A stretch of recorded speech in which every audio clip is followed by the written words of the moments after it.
বর্তমানে নেট দুনিয়ায় ভাইরাল এই ঘাসের নাম আমেরিকান গুয়েতমালা বা 5G ঘাস। হ্যালো গাইজ, আসসালামু আলাইকুম। আশা করছি সবাই ভালো আছেন। বর্তমানে নেট দুনিয়ায় ভাইরাল খামারিদের সবচেয়ে জনপ্রিয় ঘাসের নাম হলো আমেরিকান গুয়েতমালা ঘাস। আজকে আলোচনা করবে এই ঘাসের চাষাবাদ নিয়ে। উচ্চ ফলনশীল এই ঘাসকে খামারিদের জন্য আশীর্বাদ বলা হলেও গাইজ, এই ঘাসটি প্রথম অবস্থা কাটতে সময় লাগে মিনিমাম 5 মাস। গাইজ, এই যে ঘাসটা দেখতে পাচ্ছেন, এটা আমেরিকান গুয়েতমালা ঘাস। এই ঘাস নিয়ে অনেকে অনেক ধরনের কথা বলে থাকে। অনেকে বলে থাকেন এই ঘাসটা খামারিদের জন্য আশীর্বাদ স্বরূপ। তবে আমি যেটা বলতে চাচ্ছি, সত্য কথা বলি, এই ঘাসটা দ্রুত বৃদ্ধি পায় না। আপনারা এই ঘাসটা অ্যাভয়েড করেন। দ্রুত ফলন পেতে চাইলে আপনারা যারা ওয়ান হাইব্রিড ঘাস লাগাতে পারেন। এই ঘাসটা আমরা রোপণ করেছিলাম মাঘ মাসে। এখন এই ঘাস এখন জ্যৈষ্ঠ মাসে এসে আমাদের দেখুন ঘাসটা তেমন একটা ফলন হয় নাই। গুয়েতেমালা বা অ্যালোভেরা ঘাস নামে পরিচিত এই জনপ্রিয় ঘাসটি রোপণের মধ্যে রয়েছে কতগুলো ভিন্নতা। এই ঘাসের কাটিং অনেক মোটা হওয়ার ফলে চারা গজানোর আগেই অনেক ঘাসের কাটিং মারা যায়। সে কারণে এই ঘাসগুলোকে প্রথমে বীজতলা রোপণ করতে হয়। তারপরে বীজতলা থেকে উঠিয়ে 3 ফিট দূরত্বে এই ঘাসগুলো সারিবদ্ধভাবে রোপণ করলে ভালো ফলন হয়। 3 ফিটের দূরত্ব করে ঘাসগুলো রোপণ করেছি আমরা। এভাবে সারিবদ্ধভাবে সুতা টানিয়ে ঘাসগুলো রোপণ করেছি। এক একটা দূরত্ব 3 ফিটে। যেহেতু একটা ঘাস থেকে আরেকটা ঘাসের দূরত্ব স্কোয়ার 3 ফিট, সে কারণে আমরা ঘাসের ফাঁকে কিছু পাটের শাক রোপণ করে দিয়েছি।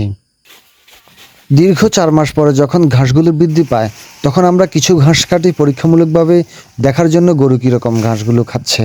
ঘাসগুলোর প্রথম কাটার পরে আমরা যে সমস্যাটা ফেস করি তা হলো 4 মাস বয়সে ঘাসগুলো কাটার কারণে ঘাসগুলো তার দ্বিতীয়বার চারা গজায়নি। এই ঘাসের কাটিংটা শক্ত হওয়ার আগে যদি আপনারা কাটেন, তাহলে এই ঘাস চারা গজাবে না। যেমনটি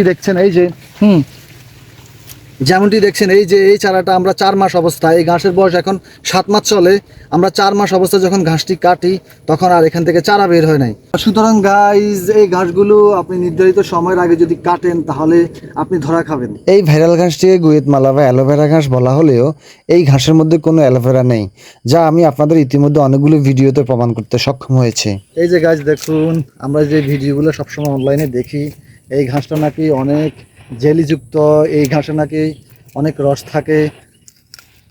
বাস্তবে টোটালি এটার ভিন্ন রূপ। দেখুন এই যে এই ঘাসটা ভেতরে ফোম, কোনো রস নাই, কোনো জেলি নাই। এটা কি জেলি? আপনারা কি মনে করছেন, এটা কি জেলি? কই, কোনো জেলি নাই, এটা একদমই ফোম।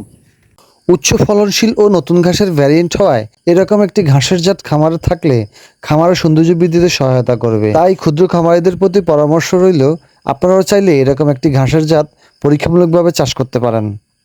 আপনারা যারা এই ঘাসগুলো রোপণ করতে আগ্রহী, তাদেরকে আমি সাজেস্ট করব গাইজ, আপনারা ক্ষুদ্র পরিসরে প্রাথমিক অবস্থায় এই ঘাসগুলো চাষাবাদ করে দেখুন।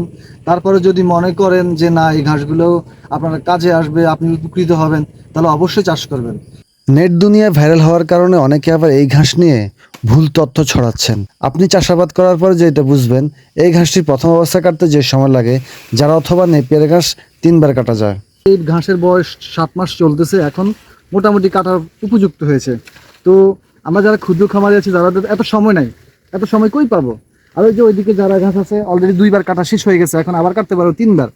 গাইজ, আপনি যেহেতু এখন পর্যন্ত আমার ভিডিওটি দেখছেন, তাহলে অবশ্যই গাইজ আপনি মন থেকে কৃষিকাজকে ভালোবাসেন।